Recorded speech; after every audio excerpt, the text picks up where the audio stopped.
Welcome back मेरे super Indian students. आज हम दोबारा से सीखेंगे एनसीसी की बेसिक जानकारी, है ना। पेपर में आएंगे ट्रूप या कंपनी किसे कहते हैं। ये वीडियो का सेकंड पार्ट है। ऐसा कुछ नहीं है कि पहले आपको वही करना है, कोई सा भी क्वेश्चन कहीं से भी स्टार्ट कर दो। बेसिक आपको याद होना चाहिए। अरे कोई रटता थोड़ना है यार, नहीं कि ऐसे आंख बंद करके झंडा दिवस तो एक दो बार याद कर लो, हो जाएगा। ट्रूप या कंपनी किसे कहते हैं? ट्रूप या कंपनी, तो ट्रूप जेडी और जेडब्ल्यू को यानी जूनियर को ट्रूप कहते हैं, और एसडी और एसडब्ल्यू यानी कि सीनियर डिवीजन को कंपनी कहते हैं। झंडा दिवस कब मनाया जाता है? तो झंडा दिवस 7 दिसंबर। तो आप जरा एक हिंट बनाओ, ट्रिक बनाओ। जैसे ये झंडा है, बाहर देखा हो ना, झंडा इस प्रकार से होता है। इसे पलट दो ऐसे करके, ऐसे इस प्रकार से। तो ये दो किस क्या करती है इसमें आ रही है झंडे में? 7 क्या करती है? तो 7 दिसंबर को। अब एनसीसी दिवस कब मनाया जाता था? एन फिर नवंबर को। नवंबर के बाद झंडा कब बना? झंडा तो बाद में बना था ना, तो 54 यानी कि तो 57 यानी कि दिसंबर में हो गया। मतलब ये तो मेरी ट्रिक है, मैंने ऐसे याद किया है। आप देखो आपको कैसे याद करना है, ठीक है। देखो मैंने आपको बताया था 47 में देश आज़ाद हुआ, 48 में एनसीसी की स्थापना हुई, 49 में एयर डिवीजन आया, इसमें नेवल आया, फिर 54 में झंडा बना।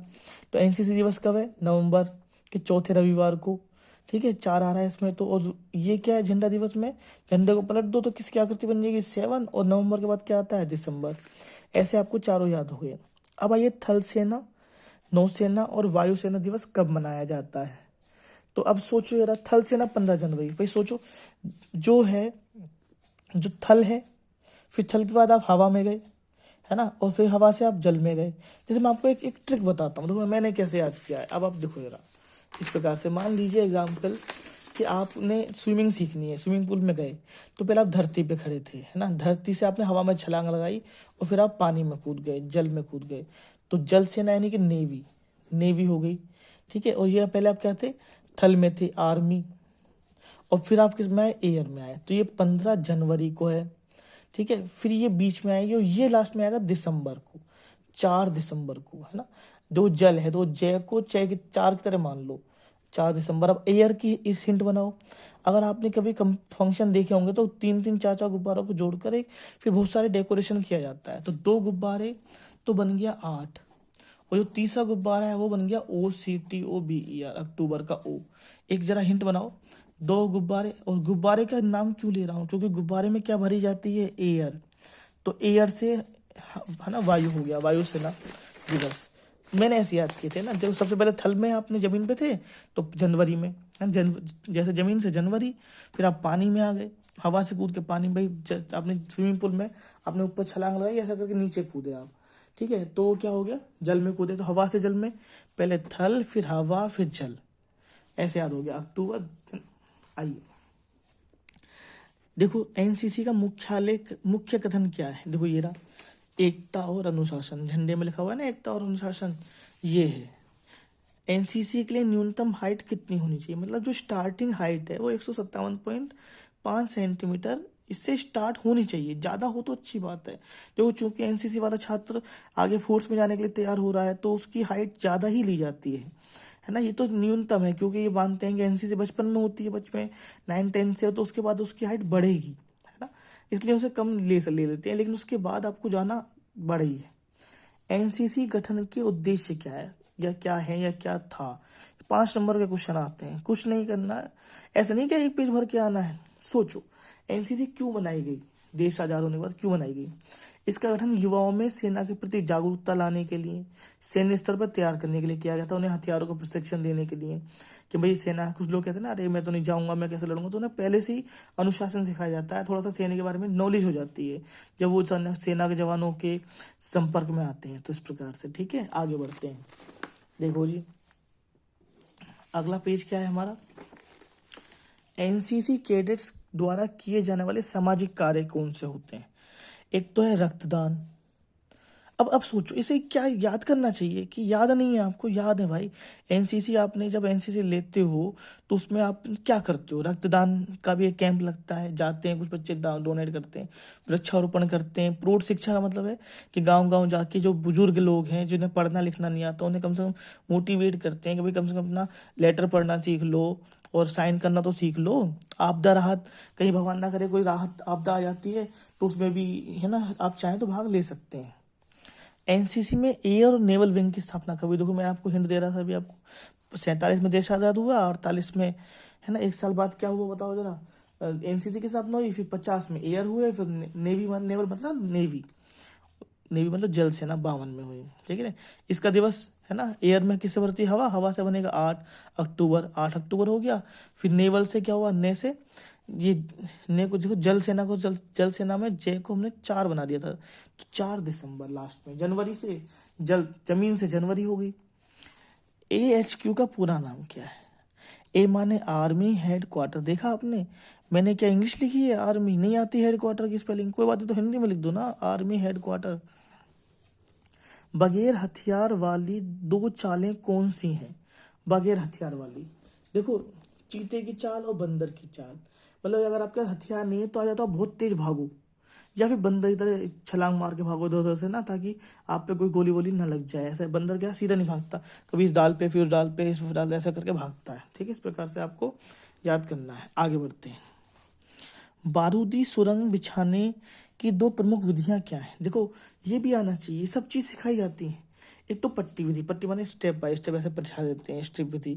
एक छिड़काव विधि, अब जो छिड़काव है पानी छिड़कते हो तो कोई ऐसा थोड़ा ना कि सारी लाइन से आएंगी, कुछ इधर कुछ इधर कुछ इधर। जैसे मान लीजिए आपने पट्टी से सुरंग बिछा दी है ना, माइन है ना, बिछा दी बारूदी सुरंग, तो किसी को पता पड़ गया यार कि यहाँ पे है, तो वो तो इधर उधर चलेगा, तो क्या करते हैं, इधर उधर बिछा देते हैं, है ना, ताकि मतलब पता ना पड़े और पैर पड़े, जो दुश्मन आए तो उसको विस्फोट हो जाए।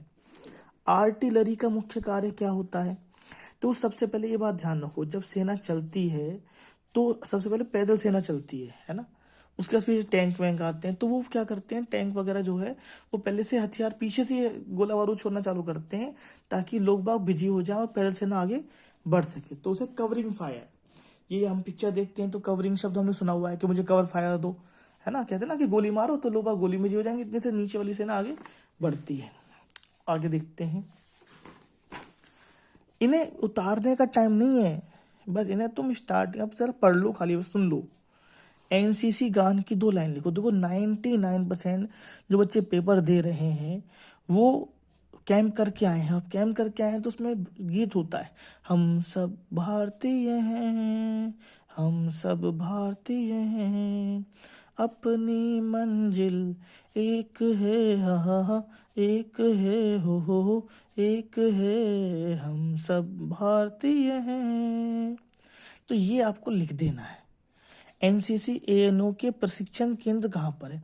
एएनओ नहीं जानते, जो आपके जो टीचर होते हैं उनको प्रशिक्षण के लिए जाना पड़ता है। सबसे पहला कमेटी महाराष्ट्र में है, दूसरा ग्वालियर में है, ग्वालियर आपको पता ही है, एमपी में, मध्य प्रदेश में। एनसीसी में कौन कौन से पुरस्कार दिए जाते हैं? अब सोचो, इसके 17 महानिदेशालय थे, तो सबसे पहले अगर आप अच्छा काम करते हैं तो आपको महानिदेशालय में प्रशंसा पत्र मिलेगा। प्रशंसा पत्र मतलब सर्टिफिकेट, वैल्यू होती है उसकी। फिर उसके बाद रक्षा सचिव, सचिव, फिर मंत्री पे पहुंची बात कि भाई उन्होंने, फिर जाके फिर आपको पदक मिलेगा अगर आपने ज़्यादा ही अच्छा काम कर रखा है तो। एनसीसी से होने वाले लाभ लिखो। अब लाभ एक बार सोचो, बच्चा एनसीसी लेता है तो ऐसा तो है नहीं कि उसे वो तो कहने वाली बात हो गई कि जी देश की, थोड़ा बहुत अपना भी फायदा देखता है, तो फायदा क्या है? एक तो सेना में भर्ती होने के लिए मानसिक और शारीरिक रूप से तैयार होना, ठीक है, मतलब मानसिक रूप से उसे मतलब मोटिवेशन मिलता है कि हमें ऐसा करना है, बचपन से शौक होता है लोगों का।